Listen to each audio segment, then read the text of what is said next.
والرسول المجتبى ثم إلى أرواح آبائنا وأمهاتنا وجدادنا وجداتنا ومشايخنا في الدين خصوصا مؤلف هذا الكتاب رياض البديعة نفعنا الله به وبعلومه في دارين الفاتحة أعوذ بالله من الشيطان الرجيم بسم الله الرحمن الرحيم الحمد لله رب العالمين الرحمن الرحيم مالك يوم الدين إياك نعبد وإياك نستعين اهدنا الصراط المستقيم صراط الذين أنعمت عليهم غير المغضوب عليهم ولا الضالين ربي اغفر لنا ولمن بسم الله الرحمن الرحيم الحمد لله رب العالمين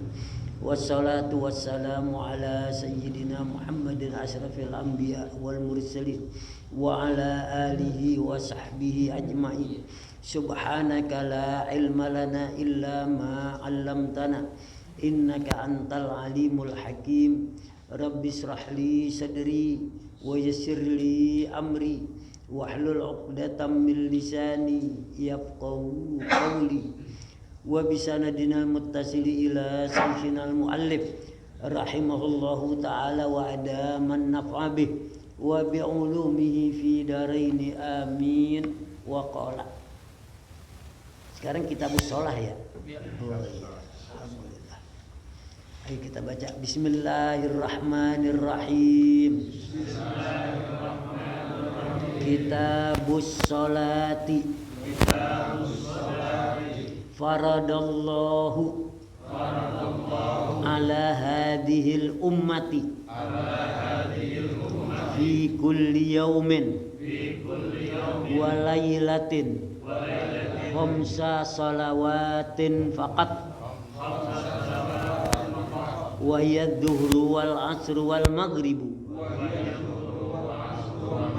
wal isya'u was subhu wa la tajibu illa 'alal muslimil baligil aqilit tahiri minal haid wan nifasi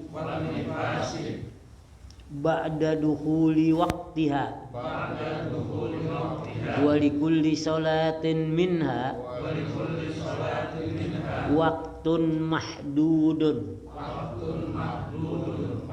fa waqtu dhuhri min zawali syamsi an wasatis samai wa ila ayyazida zillu syai'i ala mislihi ba'da dhillil istiwa wa waqtul asri minaz ziyadati ala dhillil misli ila ghurubi syamsi kulliha. Segitu dulu, ntar kita teruskan. Bismillahirrahmanirrahim. Kitabus shalah. Ini kitab dimaksud adalah bab yang menjelaskan tentang sholat. Faradallahu, telah mewajibkan oleh Allah, ala hadhil ummah, atas umat ini. Yang dimaksud umat ini yaitu umat Islam. Sebab sekarang umat selain Islam kan banyak. Ada umat Yahudi, ada umat Nasrani. Tetapi yang dimaksud ala hadhil ummah ay ummatil Islam. Yang dimaksud umat ini yaitu umat Islam. Selain Islam Allah tidak mewajibkan. Mau sembahyang kek, mau kagak kek, terserah. Ya. Fi kulli yaumin wa lailatin, di dalam sehari semalam khamsa salawatin faqat, 5 sholat saja. 5 sholat saja. Yang apa ya 5 sholat saja? Yang diwajibkan. Yang tidak diwajibkan banyak. Qobliyah, ba'diyah, isyraq, duha, tahajud, hajat, tasbih, tapi tidak diwajibkan. Yang diwajibkan apa itu? Khamsa salawatin faqat, pakai faqat, 5 sholat saja yang wajib. Wayad duhru, pertama duhur, wal asru, kedua asar, wal maghribu, ketiga maghrib, wal isya'u, keempat isya, was subuhu, dan subuh. Hanya itu saja 5 sholat yang diwajibkan. Khamsu shalawatil mafrudah, 5 sholat yang diwajibkan. Yang lain nggak wajib. Idul Fitri wajib nggak? Kagak. Iya. Idul Adha kagak wajib. Sembahyang khusyuk, gerhana bulan, gerhana matahari wajib nggak? Enggak. Hanya 5 waktu saja. Makanya kalau orang 5 waktu aja dikagak kerjain, malas betul, bandel betul. Pantes kalau Allah seksa, pantes. Andai kata yang lain kagak dikerjain, yang 5 aja dikerjain, dijamin surga. Pada zaman sahabat Nabi, datang menghadap Nabi bertanya, ya Rasul, saya mau masuk Islam. Yang saya mau kerjain yang diwajibkan sama Allah saja. Misalnya sholat 5 waktu, puasa, haji. Kalau yang kagak diwajibkan saya kagak mau kerjain. Masuk surga enggak saya ya Rasul? Nabi bilang, "Naam, masuk surga engkau. Kalau engkau hanya mengerjakan yang wajib saja. Tetapi jangan ada yang kurang, jangan ada yang salah, jangan ada yang tidak sempurna. Misalnya sholat zuhur, takbirnya harus benar, ruku sujud harus benar, belum lagi bacaannya harus benar. Lalu kalau salah, ya nanti dihisabnya salah. Tetapi kalau kita kerjakan yang sunnah, andaikan yang wajib itu ada kekurangan, ditambal sama yang sunnah. Tuh, itu perlunya ngerjain sunnah. Dan kalau ada pekerjaan wajib yang salah, yang kurang beres, nanti semua itu ditambal oleh pekerjaan sunnah. Dan yang kedua, selain dia mengerjakan pahala yang ditentukan wajib, dia akan mendapat pahala tambahan kalau dia mengerjakan sunnah. Tetapi pertanyaan orang ini, ya Rasul, saya kagak mau pekerjaan sunnah. Yang saya mau yang wajib-wajib saja. Masuk surga enggak saya ya Rasul? Masuk surga. Tentu yang Nabi maksud kalau jangan ada yang salah kerjaannya. Artinya orang ini berhaluan yang tidak mau ikuti sunnah Nabi. Ya, orang sekarang banyak juga yang begitu. Saya yang sunnah Nabi saya kagak mau kerjain, yang wajib aja saya mau kerjain. Boleh nggak? Boleh, boleh. Tapi tidak sempurna, sebab kalau ada orang aliran tarkus sunnah, tidak mau ikut Nabi, tidak mau ikut Nabi, yang dia mau Al-Quran aja satu, masih salah. Sebab kata Allah, "Qul in kuntum tuhibbunallaha fattabi'uni." Ninya siapa? Nabi. Yuhibbukumullah. bila kalian itu taat kepada, ikuti aku, kata Nabi berdasarkan firman Allah. Jadi kalau ada orang yang tak inkar sunnah, tidak mau ikuti Nabi, salah. Kalau dibilang saya cuma Al-Quran aja yang saya mau ikutin, Nabi kagak, berarti kagak pas juga, sebab Al-Quran memerintahkan ikut Nabi. Berarti kalau dia hanya Al-Quran, ayat itu gak kepake, kufur hukumnya. Jadi mau tidak mau kita wajib mengikuti Nabi. Ya wajib mengikuti Nabi. Perintahnya bukan wajib, sunnah namanya. Mengapa kita wajib ikut Nabi?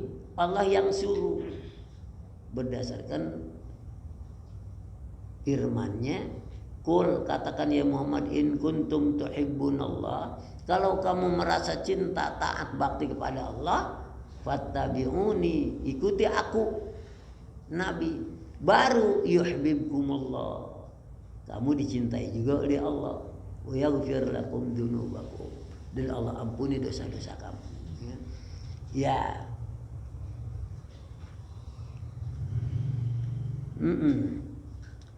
Zuhur, asar, maghrib, isya dan subuh. Itulah apa? Perintah sholat yang diwajibkan oleh Allah kepada umat ini.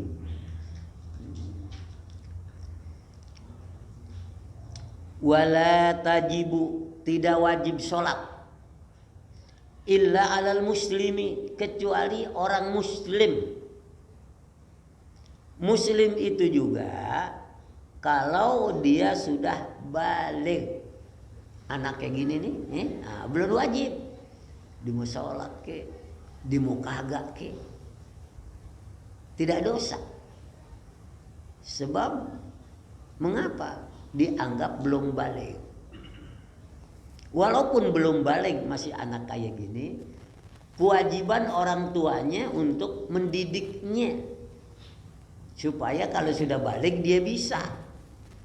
Kalau nggak diajarin, kagak dikenalkan, kagak dilatih, udah balik kita suruh tong sembahyang lalu udah balik, bagaimana Pak? Nah kan salah. Makanya kata Nabi, muru auladakum bis sholati wa hum abna'u sab'in, perintahlah anak-anakmu untuk latihan sholat pada saat mereka berumur 7 tahun. Wadribuhum idza balagu asyran, pukul anak-anak itu kalau udah 10 tahun tapi tidak mau sholat, walaupun latihan dipukul supaya dia ngerti. Tapi mukulnya darba ghairu mubarrahin, pukulan yang tidak menyakiti, ya, pukulan mendidik. Ya, sekarang HAM yang bikin rusak. Kadang-kadang guru pukul murid tangannya pakai penggaris, ngadu ke polisi, kena hukum HAM. Ya, balik betul. Istri sekarang kalau dia melawan sama suami mukul istri, kena HAM. Ini yang bikin kacau aturan barat.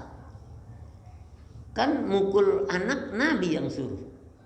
Nah, wadribuhum idza balagu asron, pukul mereka apabila usia 10 tahun. Di sana dikatakan bahwa pukulannya pukulan mendidik.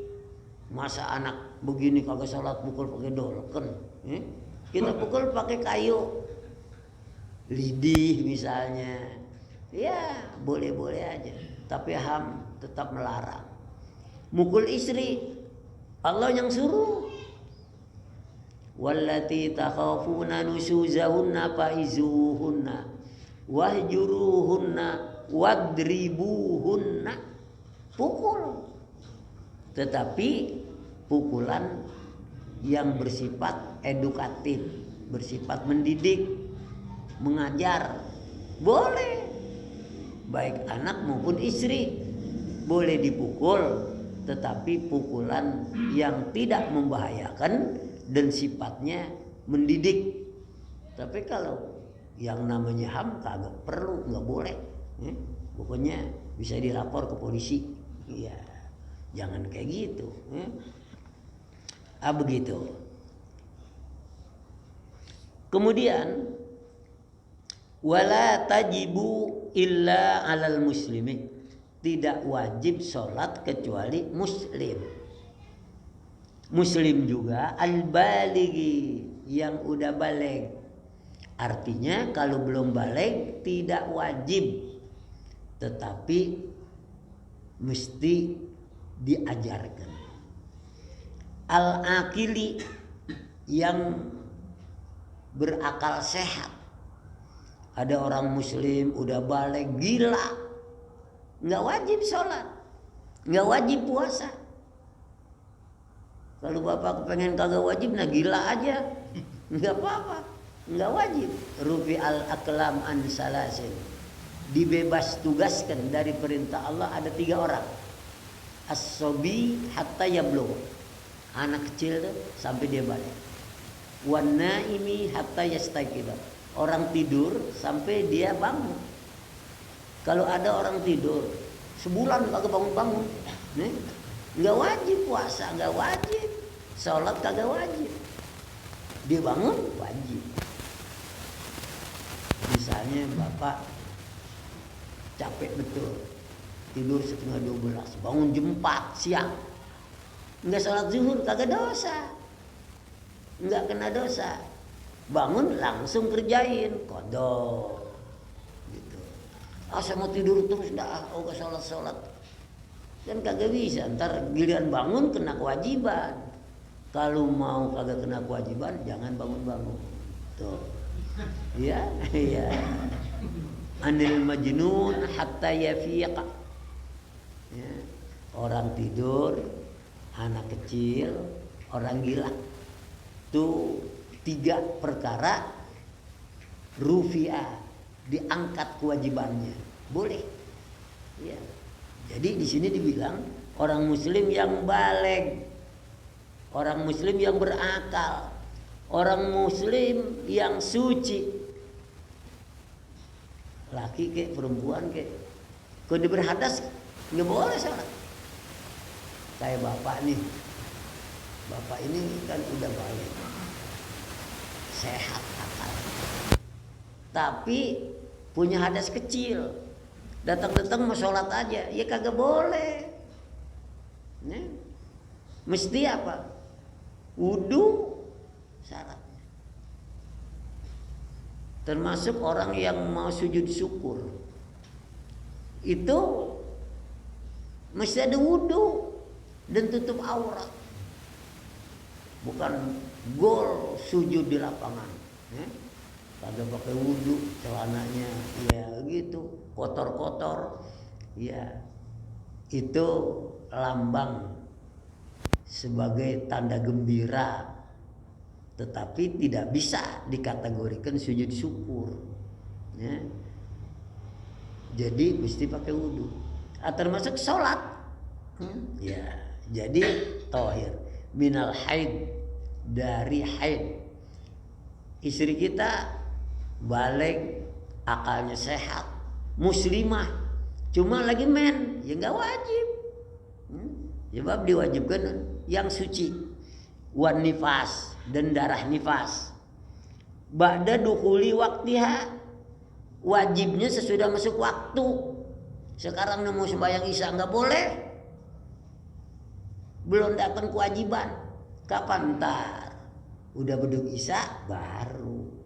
Jadi setiap sholat dilakukan ba'da dukhuli waktiha, sesudah masuk waktu. Kalau kurang biar 1 menit kagak sah. Zuhur jam 12:05, kita zuhur 12:04, ya belum sah, enggak sah. Makanya disebut ya ba'da dukhuli waktiha likulli sholatin minha waktun mahdud. Setelah masuk waktunya, Dan tiap-tiap sholat punya waktu yang terbatas. Punya waktu yang terbatas. Misalnya sholat subuh. Mulai waktunya kalau masuk fajar. Belum fajar nggak boleh. Kemudian dia sholat, bangun matahari udah mencorot. Nggak boleh. Sholat subuh kalau sudah terbenam, sudah terbit matahari, itu terbatas. Kamu belum sholat subuh, belum kenapa? Ntar nungguin matahari terbit, ya nggak sah. Tetapi kalau dia ketiduran, waktu subuh dia kagak tahu, bangun-bangun udah matahari, sholat. Jangan nunggu besok aja kado atau ntar aja habis zuhur, langsung aja. Tetapi sholat itu tidak disebut lagi sholat tepat waktu. Dan tidak disebut juga afdol. Sebab ketika sahabat nanya Nabi, pekerjaan apa yang paling disukai oleh Allah? As-sholatu fi awwali waktiha. Sholat di awal waktu. Syaratnya udah masuk. Jangan kepengen di awal waktu belum masuk. Apalagi buka puasa itu lebih disiplin lagi. Beduk kurang 1 menit, buka duluan. Iya, nggak bisa. Sebab Allah memberikan segalanya ada waktu mahdud, terbatas. Pertama, batasnya zuhur kapan? Ini kita sepertinya belajar mengenal waktu secara konvensional. Walaupun sekarang ini sudah canggih. Di handphone ada waktu. Kalau kita setel zuhur, dia bunyi. Beduk di mana-mana, TV ada. Tetapi mempelajari secara konvensional penting. Ini murah, praktis, tidak bakal kacau. Kita bersandar pakai jam-jam itu bisa kacau. Batunya lemah atau jam terlalu cepat. Tapi kalau petunjuk Allah kagak bakalan ada rusaknya dan kagak bakalan ada salahnya. Sekarang bagaimana nentuin waktu zuhur? Nah, di sini.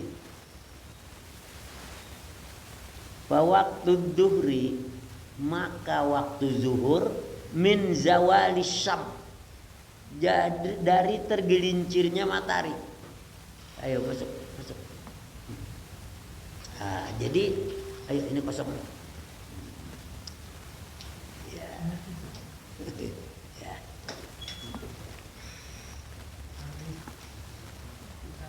Jadi kalau kita mau nentuin waktu zuhur, waktu yang ditentukan oleh Allah beserta alat untuk menentukannya kagak pernah rusak. Apa itu? Min zawali syams, tergelincirnya matahari. Keluar aja lihat matahari, oh masih lempeng bener, berarti belum masuk zuhur. Haram sholat apa saja kecuali Jumat. Tergelincir matahari, dimiring sedikit aja miring, masuk zuhur. Tuh. Kalau matahari kan kagak pernah kacau, tepat waktu, kagak pakai biaya, nggak pernah rusak. Kita lihat aja matahari, sedikit dia condong masuk waktu zuhur. Ini sangat bermanfaat kalau kita lagi di tempat lain, di hutan, naik ke gunung. Jam kita suka ngadat, beduk juga kedengaran, TV apa orang di hutan di gunung. Ini udah masuk zuhur belum? Nah, lihat aja matahari. Oh, udah miring tuh. Nah, sholat zuhur sah. Tuh, kan praktis, ekonomis, efisiensi. Kalau pakai jeman kita lihat kena beli ini jeman. Ya, kalau jeman yang akur banget kan mahal. Duitnya kagak ada, ya repot amat. Ini jadi ntar kalau ditanya kapan waktu zuhur masuknya, jawabnya masuk waktu zuhur sampai tergelincirnya matahari. Itu awal zuhur. Anwasatis sama, dari tengah-tengah langit mancer betul, miring dikit masuk zuhur. Terakhirnya kapan zuhur? Ila ayyazida dhillu syai'in ala mislihi ba'da dhillil istiwa. Sehingga habisnya zuhur nih, yazidu dhilli syai', bertambah bayangan sesuatu ala mislihi, dari sepertinya, ba'da dhillil istiwa, setelah tergelincir bayang-bayang istiwa. Nah, jadi gimana? Ada pulpen, nah, diriin pulpen. Kalau itu pulpen, ya misalnya ini dirinya gitu. Lalu kalau bayangannya masih sama dia, oh bayangan di sini diginiin, pas banget, belum zuhur, belum habis zuhur, masih ada. Pas begini bayangan lebih dikit, masuk asar, zuhur habis. Tuh, kan cuman kayu kita bawa, atau pulpen, atau apa aja kayu yang lempeng kita diriin. Kalau dia masih mancer, tadi dibilang ila zilli syai', bayangan sesuatu belum bergerak. Kalau dia bergerak baru masuk waktu zuhur. Sekarang habisnya sekarang. Ila ayyazida dhillu syai' ala mislihi, sehingga bertambah bayangan sesuatu dari sepertinya, ba'da dhillil istiwa, sesudah bayangan garis khatulistiwa. Jadi bagaimana kita nentuin waktu zuhur? Bila kita diriin kayu, kemudian bayangan kayu itu sebetulnya bukan bayangan kayu, kita lihat matahari. Kalau matahari itu masih mancer, belum masuk zuhur. Kalau matahari udah sedikit miring, baru masuk zuhur. Sekarang habisnya, di sini dibilang sampai kapan ya? Habisnya zuhur ila ayyazida dhillu syai', sampai bayangan itu lebih, ya, ala mislihi ba'da dhillil istiwa, dari sepertinya bayangan garis khatil istiwa. Jadi kalau kita praktekkan kira-kira kayak apa? Ini kalau matahari kita lihat, masih mancer, belum zuhur, miring sedikit, masuk zuhur.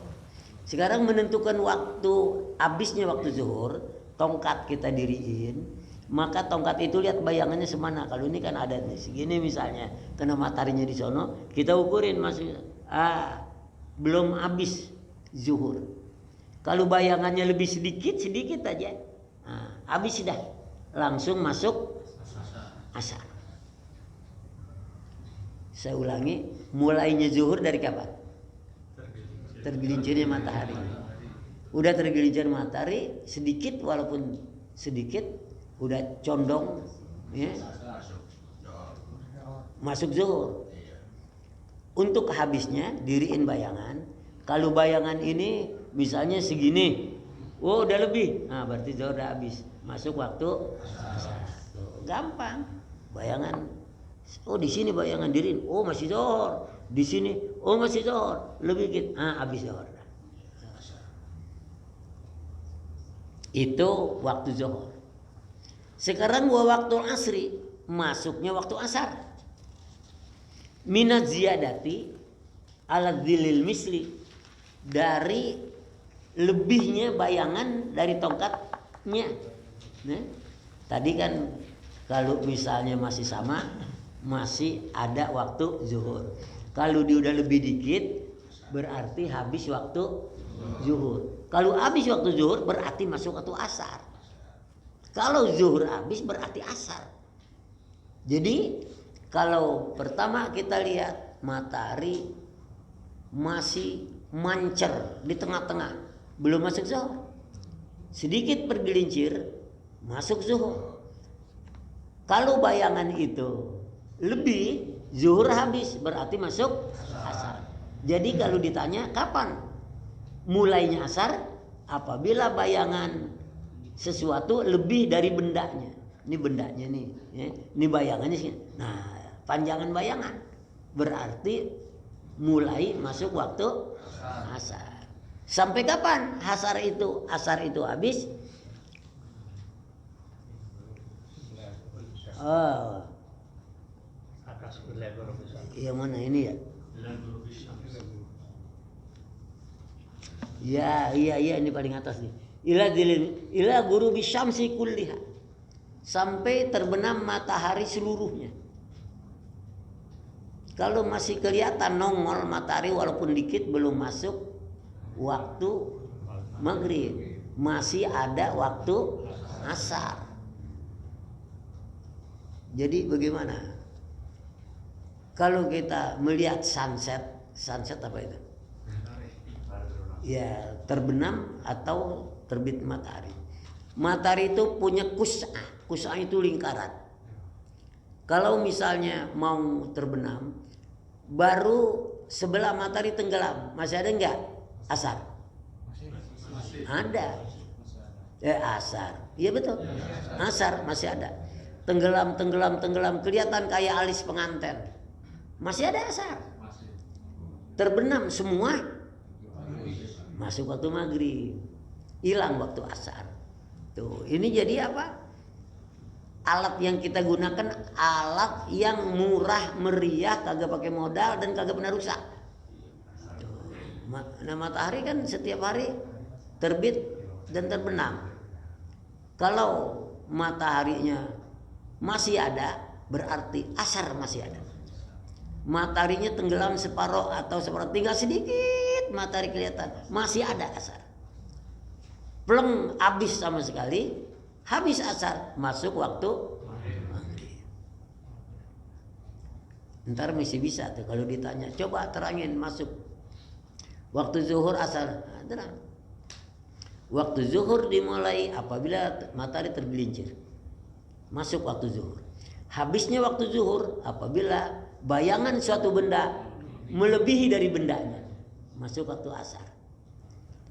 Asar mulai dari bayangan lebih dari bendanya sampai terbenamnya matahari, masuk waktu maghrib.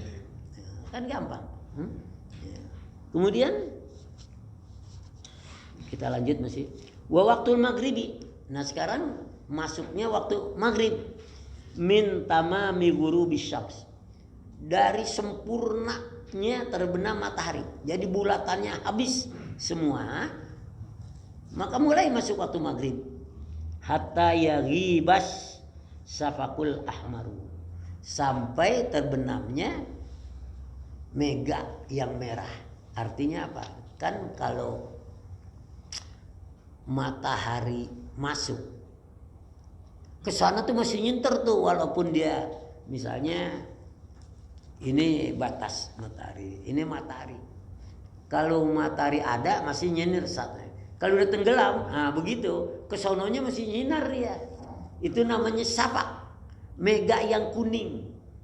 Karena matahari masih nyinari dia. Ya. Kalau kita udah gak lihat mataharinya, kan begini. Kita lihat dari sini. Matahari begini kita lihat tuh, apalagi gede. Tenggelam. Dia masuk aja kemarin, sebelah sononya masih nyinar. Itu namanya safakul ahmar. Mega yang merah. Makanya matahari baru tenggelam, mega merah, sekitarnya merah. Sebab dia masih kesinaran. Nah, ini tandanya apa? Maghrib masih ada. Lama-lama tuh matahari jauh merah yang di sana habis, nah, masuk waktu isya. Kan waktu isya. Jadi di sini apa? Kebet lagi ya. Iya. Ya, waktu isya, masuknya waktu isya mim maghibis syafaqil ahmar. Dari tenggelam mega yang merah hatta yatlu awalul fajr shadiq, sampai terbit awal fajar sodik. Fajar emang ada dua. Ada fajar sodik, ada fajar kizib. Jadi orang yang suka lihat ada nanti fajar yang melintang gitu, itu masih kizib. Kalau ada fajar yang begitu baru sodik, masuk waktu subuh. Ini kalau kita mau repot, tekniknya secara manual kayak gitu. Wah, ini waktu subuh, ayo kita lihat mega, ngapain? Dengerinnya beduk sekarang kan. Iya, ini ceritanya tempo dulu konvensional, belum ada alat apa-apa. Cara ini wajib kita ketahui. Dikhawatirkan kalau kita lagi pergi kemana-mana, kita tidak tahu arah, kita tidak tahu udah masuk maghrib atau belum, asar atau belum, maka pedoman ini pedoman yang Allah langsung berikan kepada kita. Kan Allah memberikan kelengkapan di dalam diri kita ini, ya? Nah, sehingga kita tidak mengalami kesulitan, walaupun zaman pada saat itu belum maju. Kalau sekarang sih kita ngantongin telepon, handphone, kita setel zuhur, biar kita lagi tidur aja dibunyi, kan kagak repot-repot. Tapi itu dasarnya dari sini semua. Mereka menciptakan jam tangan, lonceng, dasarnya dari ini pelajarannya. Dari mana mereka tahu waktu zuhur? Oh, tergelincir matahari. Cuma mereka, tergelincir matahari jam sekian. Kemudian jam berapa kalau bayangan itu lebih? Oh, jam sekian. Dasarnya tetap dari situ ngambilnya. Cuma teknologi yang maju, mereka sudah ambil waktu sekian bunyi, waktu sekian bunyi. Dasarnya tetap dari situ. Dari yang diajarkan oleh ilmu fikih. Andai kata kita lihat zuhur, ini matahari udah tergelincir, jam kita yang mahal baru 11:30, jangan dipakai tuh. Lah iya, pakai yang petunjuk asalnya itu. Makanya saya bilang ini nggak bakalan ngaco. Jam kita biar mahal bisa saja. Jam mahal masuk air ya udah, ya ngaco. Jadi dia bilang ngotot. Belum tuh matahari tergelincir tuh, udah zuhur belum. Ini zaman mahal nih, nggak bisa, nggak boleh, nggak bisa. Tetap itu yang berlaku. Nah, gitu. Itu mengenal waktu-waktu. Kemudian ya as-subuh. Sekarang subuh, ya. Kapan masuknya subuh? Tadi terbit fajar sodik, langsung subuh. Ya, wa waktu subhi, dan masuknya waktu subuh min tulu'i awalil fajr sodik, dari terbitnya awal terbitnya fajar sodik hatta apa? Yatlu awalu syamsi, ya, sampai terbit matahari.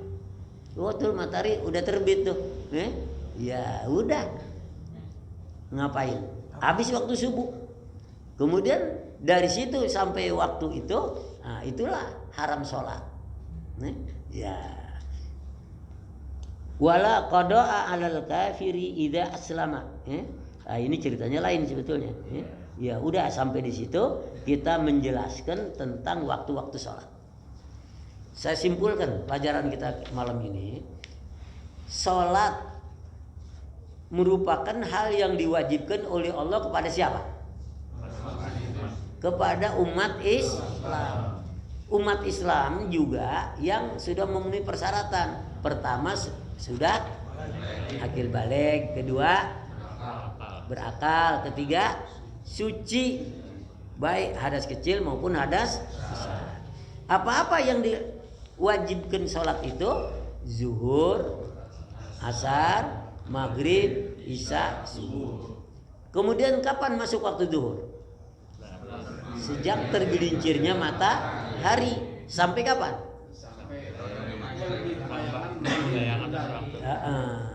Sampai lebih bayangan satu benda dari bendanya. Yang bendanya poklot tuh, bayangannya lebih dari poklot, kira-kira lebih dari pensil. Melebihi bayangan satu benda dari bendanya. Masuk waktu apa tuh? Kalau udah waktu asar mulainya dari ya lebih bayangan dari bendanya sampai dengan terbenam mata asar habis. Masuk waktu maghrib mulai terbenamnya matahari sampai terbenamnya mega yang merah safakul ahmar. Masuk waktu isya dari terbenamnya mega yang merah sampai terbitnya fajar sodik. Habis mulai waktu subuh sejak terbitnya fajar sodik sampai terbitnya, nah selesai. Kalau kita bisa praktekkan biarin dah kemana-mana, kagak pakai jam, kagak pakai apa. Asal mataharinya ada. Kalau mataharinya lagi gulem, bagaimana? Nah, itu lain masalah. Nanti kita bahas. Udah sampai di sini ada mau nanya silakan. Memang kita belum menjelaskan tentang bagaimana kaifiat sholatnya belum. Ini cuma masalah waktunya aja dulu. Kali kalau ada mau nanya silakan.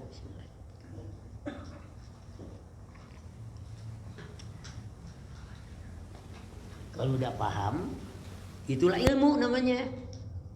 Ilmu fikih dalam menentukan waktu sholat. Jadi kita mesti paham kayak gitu tadi. 5 waktu sholat mesti kita bisa jelaskan. Ini PR aja besok, pengajian besok. Sebelum kitab dibuka, saya minta siapa aja mesti bisa menjelaskan waktu yang 5. Siapa aja mesti bisa. Sebab kalau kagak begitu, siapa aja saya tunjuk nanti. Misalnya, coba jelaskan waktu sholat. Bilang, waktu zuhur mulai tergelincir matahari sampai bayangan itu lebih dari bendanya. Waktu asar mulai bayangan lebih dari bendanya sampai dengan terbenam matahari. Waktu maghrib mulai terbenam matahari sampai terbenamnya mega yang merah. Masuk isya mulai terbenamnya mega yang merah sampai terbitnya fajar sodik. Masuk subuh dimulai terbitnya fajar sodik sampai terbitnya matahari. Ya udah. Kalau segitu kagak bisa juga, ya apain ke tuh otak? Biar paham, silakan. Iya. Pak Jarod, kalau kita berada di wilayah kutub utara atau kutub selatan, kalau misalnya kita berada di kutub yang sulit, maka ketentuannya wilayah terdekat yang jadi patokan. Misalnya kita taruh di kutub selatan, kutub utara. Di sana kan kalau lagi panas 6 bulan. Lagi malam bukan lagi panas, siang 6 bulan. Malam 6 bulan. Jadi untuk menentukan waktu-waktu sholat itu diambil waktu terdekat, tetangga terdekat. Ya, kemana yang paling dekat? Nah, di situ kita ambil. Jadi kita tidak boleh berpatokan sendiri, nggak boleh.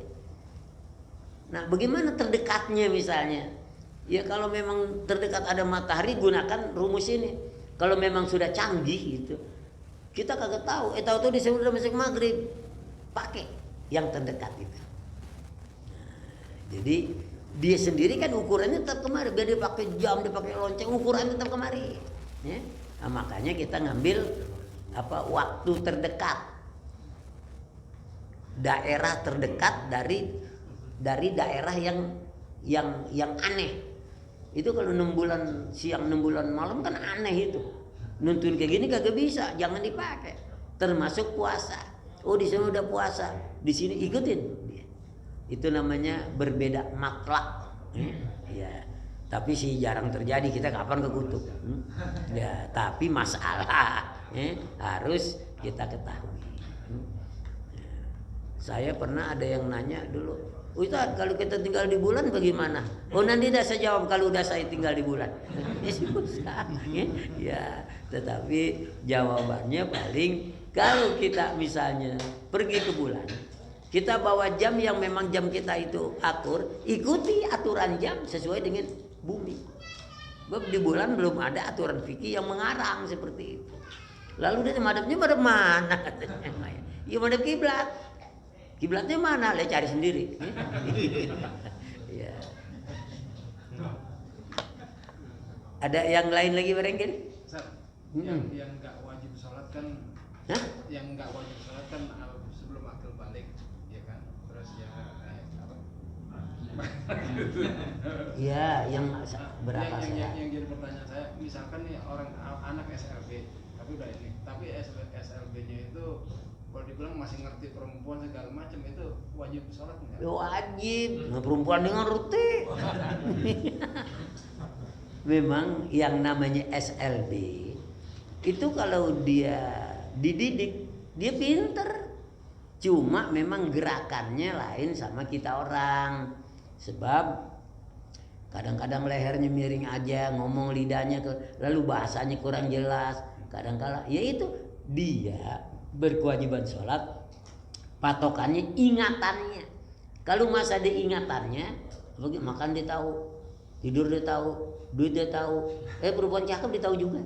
Nah ini pikirnya tadi, maka dia tetap berkewajiban untuk melaksanakan perintah Allah. Adapun teknisnya disesuaikan dengan kemampuan fisiknya. Kita suruh takbir, tangannya buntung dua-duanya, ajarin takbir juga ya, kagak bisa.